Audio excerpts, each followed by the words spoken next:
Hello and welcome to another edition of Pricing College with your hosts Aidan Campbell and Joanna Wells. In today's episode we want to cover, I suppose it's a concept, but it's also a news story that we saw recently this week, whereby Disney Plus, that up-and-coming young whippersnapper on the streaming market that's eating Netflix's lunch, I suppose, they haven't really announced it, but they're suggesting that they will bring out two-tiered pricing, whereby you pay less, maybe about $8 US a month, but you might have to watch adverts, or you can pay more and avoid adverts. And I suppose this is a little bit like, I think it's called Red on YouTube, where you can you subscribe, you pay a fee per month, and you get to avoid those annoying ads that pop up during your videos. So yeah, what do we think of this? Yeah, we thought it was an unusual article, news story. Firstly, it just seems kind of a confusing sort of pricing strategy. Is it a pricing strategy to introduce new price tiers based on things that customers really don't like?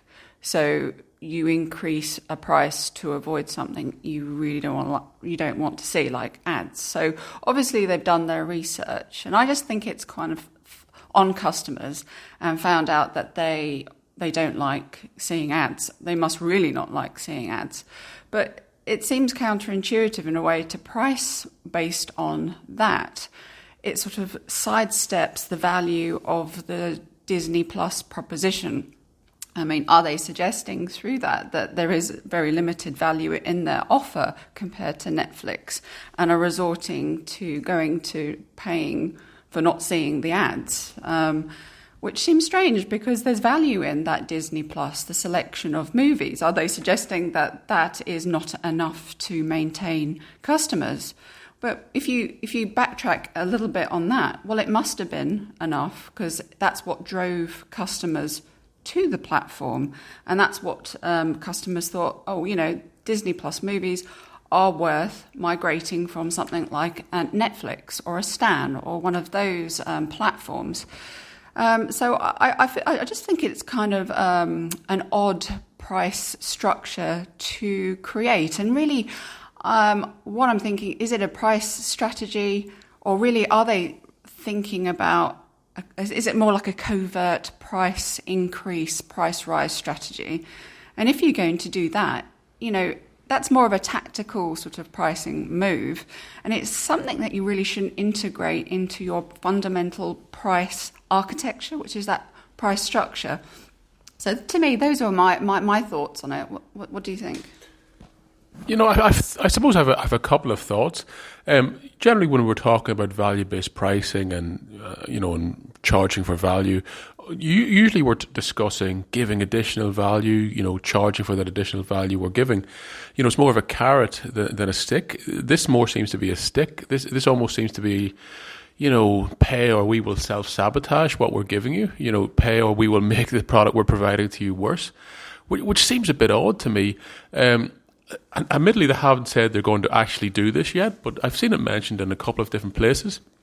And what would that do? Would it drag these services back down to being television? They become not very different to actual normal TV, which I suppose was what drove people to streaming in the first place.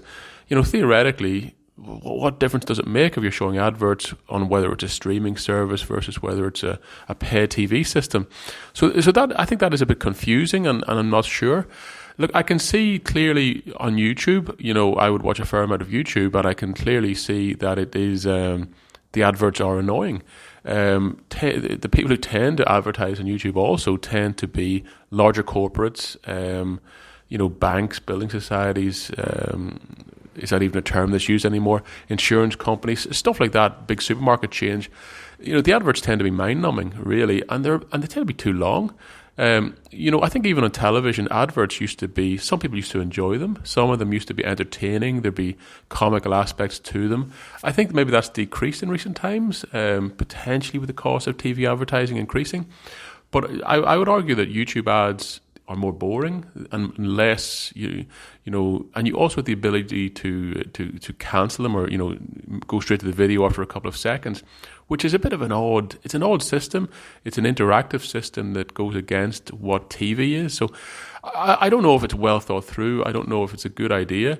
My other thought about it was it sort of insinuates a cost plus mechanism at Disney or whoever would implement this. Are we saying, we want to make this much profit from this show over, an hour's viewing per person, and we'll either get that money from the paying public or from the advertisers. So that may not be what they're doing, but it sort of suggests that. And it also reminds me of the old saying that if you're not paying for something, theoretically you are the product.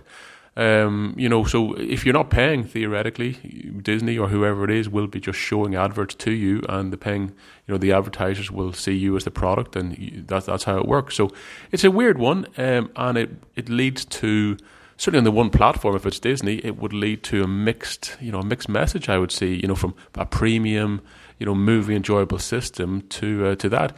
One other question I would ask is clearly how they implement adverts will make a big difference. Is it going to be adverts during a movie, which would be exceedingly annoying, or is it going to be, an advert before you watch a movie, which clearly is less annoying? Yeah, and are the adverts going to be customized? Are they being customized to what you like as a viewer? Are they onto that yet? I mean, are they using data to customize their ads and all that sort of thing? But I do agree with you, Aidan. I don't think the pricing strategy is particularly value-based. I don't know, it really just smacks of a very reactive price hike strategy, really. And somebody just thought, okay, if we introduce this new price tier, migrate customers, existing customers over to this ad-supported version, even though they were on a no-ad version, then we, essentially get a price increase and increase our profitability there quickly. But my thought here as well, is that very customer focused? How do customers actually feel about that? Well, it'd be highly annoying if you've signed up for something with no ads and it was a good service and you're quite enjoying it, to then having an inferior service. So I don't think, just easily migrating on a spreadsheet, it looks kind of attractive, but in real life, I'm assuming there's going to be some kind of churn from that, some kind of dissatisfaction from customers. Not necessarily back to Netflix, but maybe somewhere else, or who knows. But I also think here that, as I was saying, it's a reactive strategy. Looking at the economics of platform-based businesses, where it was very egalitarian in their pricing, meaning it was artificially low price to begin with, and that there was always that mission statements around bringing entertainment to the masses, all that broken models, such as high cost cinemas and all that sort of thing, bringing the entertainment to your home, having the access to huge amounts of movies and entertainment, at a low cost. Now, as we see, Netflix has been challenged by new entrants to the market. This egalitarian pricing model is also being challenged, and different platform businesses are competing. We're now seeing price wars, and it's unsustainable. But now we're hearing, like every other business is those, slow moving corporations that we often talk about, that are in that commoditization price war trap. The same thing's now happening with the smart, agile, entrepreneurial platform businesses. So is this the end of the sort of platform revolution? And is this the beginning of massive increases in price for mass entertainment through platforms? So maybe it's the rise and fall, and a very quick rise and fall of Disney Plus that we're seeing in Netflix, and I suppose an indication to customers that, we're not going to get those nice low prices anymore. Things are going to go up considerably. Now, looking at the Disney Plus price increase in this particular instance, prices for no ads have gone up 37% if they're going to take this new model, new price structure into the market. So that's a quite considerable price hike for something you really don't want to see. So let's see how that pans out for Disney Plus. Yeah, I suppose, a lot of this comes down to these platforms seeking, I'm calling them platforms, I'm not sure if that's the right term, streaming services. They're trying to segment their market. Clearly, I think they've been quite poor at segmentation up to now. I think that the only real segmentation that I notice is how many users can be watching the show at the one time, which to me is a bit strange. Like, is this saying that 4 people are watching Netflix on the same thing in the same house at one point in time? It's a bit odd. It's a big house, or maybe people should watch movies together more. It almost suggests isolation is a good thing for these people, these companies, market share and share price. So that's odd. I suppose they haven't really been very good at segmentation. Even you look back at the old, the Foxtel, Sky Television, HBO, these sort of companies, satellite TV, cable TV, they were quite good at segmentation. You could select the package you wanted. Sports, all this sort of stuff. I think with these platforms, to some extent, they haven't really moved to that yet. Like even on Disney, there's cartoons, there's movies, there's TV shows. How many people watch even a small percentage of them? So I'd argue there's room for segmentation a bit more in that category.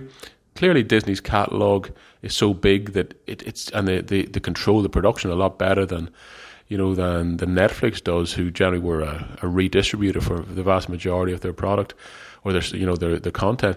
So I would argue that segmentation certainly will be increasing, because clearly these companies don't want to lose people at the lower end. If they're paying $8 or $9, they want to keep them, but obviously push up their profitability on the higher end. I would forecast it will go somewhere in the line. When, say, Google Play, I used to rent quite a few movies. If there was a movie I wanted to watch, I might only watch 1 or 2 a month, but I'd pay, $5, $6, $7 to watch that movie on Google Play. And, maybe I'd forecast that would be something that will come back a bit more, that, we'll move away from the view everything at a certain fixed price to more of you view fewer stuff and you pay a bit more per movie, but potentially, it ends up with the same money in the pocket of Disney and whoever else. So I think my forecasts are more segmentation will happen. Clearly, there's going to be more churn. I can't see Netflix really surviving in its current form more than a couple of years. I think the distributor, the actual production houses, Paramount, Disney, etc., whoever the other ones are, I don't know if MGM still a big one or not, but they will be producing more. They will be growing, and it'll be more direct to the viewers with segmentation, taking away certain aspects they don't require, and potentially more pay-per-view movies, I guess. That's my forecast. Sounds a bit like Sky and Foxtel to me. So it seems like they're going down the business. Yeah, Back to the Future. That's right. The Foxtel and Sky have been through the rocky road and have recovered through segmentation. But it's funny, like with someone like Disney Plus, there's an element of segmentation in Disney Plus in terms of product segmentation, because it's all their movies. So as Aidan was saying, Netflix is a distributor of many different types of movies and producers and directors and all of that, but Disney's only got their movies. So there's a bit of segmentation. So how niche can they go with their product segmentation? So really what I think they need to work on is their customer segmentation, which clearly, looking at their pricing model, this new pricing model, they haven't really done except for ads. I like ads, I don't like ads.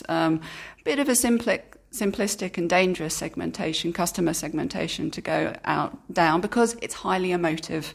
It's destroying the very experience they're supposed to be producing well. And what does that do? That ruins the reputation. So, yeah, I'll be interested to see how that goes. And the irony is quite clear. And, again, another instance of the egalitarian pricing model through platforms and through online coming to pieces under pressure when there's more entrants and more competition. So, yeah, interesting. We'll be tracking that one.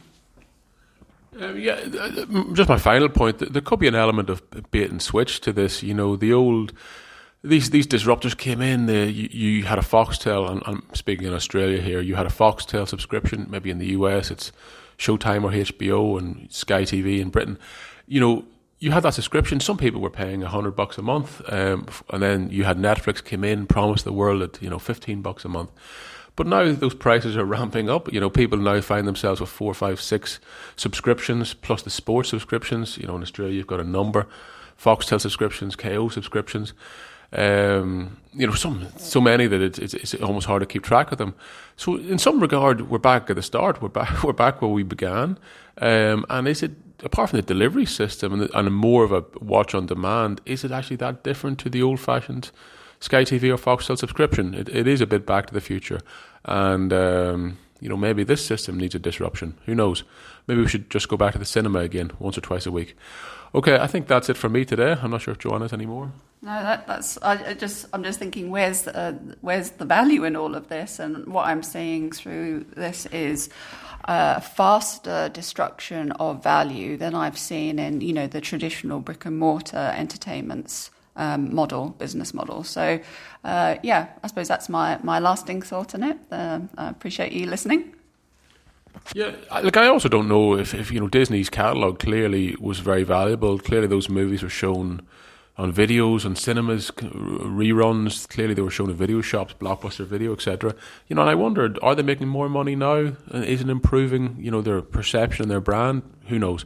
But I think that's enough for today. So have a great weekend. Yeah, thanks a lot. Bye.